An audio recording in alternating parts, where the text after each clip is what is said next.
नमस्कार दोस्तों, चूंकि आपका एमपीपीएससी प्रीलिम्स का एग्ज़ाम बहुत ही नज़दीक आते जा रहा है, तो इस नज़दीक आते हुए एग्ज़ाम में आपको जो सबसे ज़्यादा ध्यान रखना है वह इस बात पर ध्यान रखना है कि आपको धैर्य बनाए रखना है।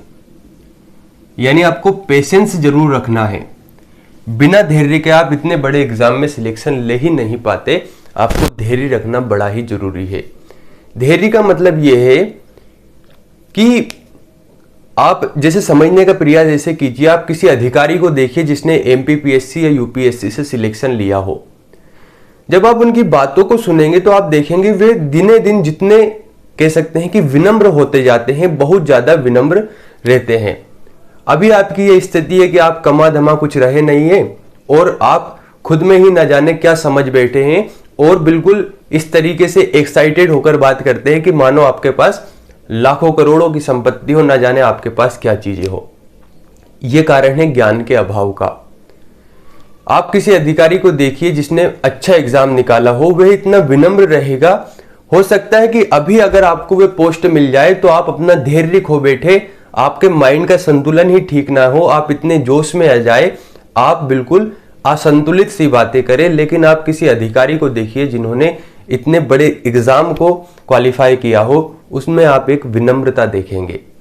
अभी जब आप 19 जून को एग्जाम देने जाएंगे तो 19 जून को एग्जाम देते समय बहुत सारे ऐसे अधिकारी होंगे जिन्होंने एमपीपीएससी से पहले से सिलेक्शन लिया हो।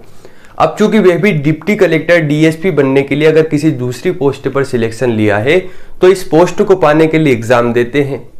तो आप वहां पर एक चीज ऑब्जर्व करना कि जब वे एग्जाम देने आएंगे एमपीपीएससी प्रीलिम्स का, तो आप उनमें एक चीज जरूर देखेंगे अगर आप उन्हें ऑब्जर्व कर सके। मैं बहुत ज्यादा इन चीजों को देखता रहता हूं और सीखने का प्रयास करता हूं। आप उन अधिकारियों को जब देखेंगे तो आप देखेंगे बड़े ही शांत तरीके से अपना जो कमरा रहेगा जहां पर उन्हें एग्जाम देना है वहां पर एंट्री करेंगे। और एग्जाम देने के बाद आप पाएंगे कि आप जैसे एग्जाम देने जा रहे हो तो आप तो हमेशा वहां पर न जाने किन लोगों से बातें कर रहे होंगे, न जाने क्या कर रहे होंगे, लेकिन बड़े ही शांत स्वभाव से ऐसे आएंगे जैसे इन्होंने किसी पद पर सिलेक्शन लिया ही नहीं है, इनका अभी कोई औचित्य ही नहीं है, इन्होंने अभी सिलेक्शन लिया ही नहीं है। बाकायदे आएंगे, आकर कुर्सी पर बैठेंगे और अगर पेपर वहां पर नहीं दिया गया है, अभी तक थोड़ा सा समय है, तो आकर शांत बैठे रहेंगे। ये नहीं कि वहां पर हलचल करने लगे, किसी दूसरे से बात करने लगे, नहीं, आकर शांत बैठे रहेंगे। आप देखेंगे उनमें एक शालीनता, एक विनम्रता रहती है। किसी पेड़ को देखिए, जब किसी पेड़ का अगर हम बात करें, किसी बड़े वृक्ष की बात जब हम करते हैं तो किसी बड़े वृक्ष पर जब मान लेते हैं किसी आम का पेड़ है, उस आम के पेड़ की टहनी पर जब आम लगने लगते हैं तो वह टहनी थोड़ा सा झुक जाती है। तो कहने का मतलब ये कि जब चीजें आपसे थोड़ा सा आप कुछ बेहतर होने लगे तो आप खुद को विनम्र करना प्रारंभ कीजिए, खुद को सरल करना प्रारंभ कीजिए। तो आप उन अधिकारियों को देखेंगे जब एग्जाम देंगे तो एग्जाम देने के बाद एग्जाम दिया और उसके बाद तुरंत निकल गए। यानी वे अपने समय की कीमत जानते हैं, वे शांत रहना ज्यादा पसंद करते हैं क्योंकि उन्हें पता है कि फालतू की बातों से बेहतर है कि कुछ बात ना की जाए। और आप एक चीज और देखेंगे, आप कुछ भी बकबक करते रहते हैं, आप कुछ भी बोलते रहते हैं, लेकिन जब वह बोलेंगे तो उनकी बात में एक तर्क रहेगा, एक प्रमाण रहेगा और इच्छा होती है। आपने देखा होगा कि बहुत से अधिकारी जब बातें करते रहते हैं तो इच्छा होती है उनके पास खड़े रहने की, उनकी बातों को सुनने की। ऐसा क्यों? ऐसा इसलिए क्योंकि उन्होंने धैर्य के साथ अपने एग्जाम तक बहुत अच्छे ढंग से पढ़ाई की है। पढ़ाई करने के बाद उन्हें पता है कि क्या चीज उचित है, क्या अनुचित है। अति सर्वत्र वर्ज्यते, यानी अति हर चीज की खराब होती है, चाहे फिर वो पढ़ना क्या बात कर सकते हैं, ज्यादा बोलना हो, ज्यादा खाना हो या कुछ भी चीज ऐसी जो आप ज्यादा कर रहे हैं, तो अति सर्वत्र वर्ज्यते यानी अति हर चीज की खराब होती है। तो हमें अति नहीं करना है, हमें धैर्य के साथ काम करना है।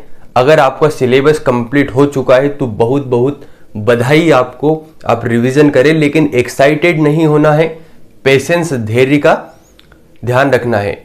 आप देखेंगे जो ज्यादा धैर्यवान होता है उसमें आप देखेंगे कुछ भी कर गुजर जाने का एक दम रहता है, कुछ भी कर गुजर जाने का एक कह सकते हैं उसमें काबिलियत होती है।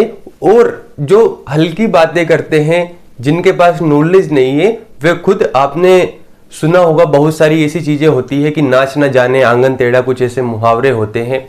इसके बाद अधजल गगरी झलकत जाए, कहने का मतलब एक जो गगरी है, एक जो जिसमें हम पानी का एक पात्र है, अगर उसमें आधा पानी है तो वह लगातार झलकता रहता है, उससे बाहर पानी आने लगता है। लेकिन वही गगरी फुल होती है, ज्ञान से भरी होती है, तो वहां से पानी नहीं निकलता।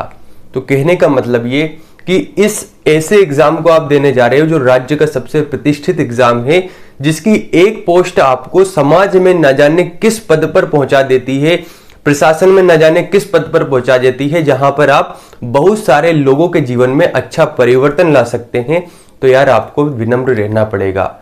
जब आप सिलेक्शन के बाद समाज में जाएंगे तो बहुत सारी चीजें ऐसे रहेगी जहां पर अगर आप विनम्रता से काम नहीं लेते तो हो सकता है कि खुद का ही नुकसान कर बैठे। तो पेशेंस को, धैर्य को अपना कर रखे, ये आपके लिए बड़ा ही जरूरी है। धन्यवाद।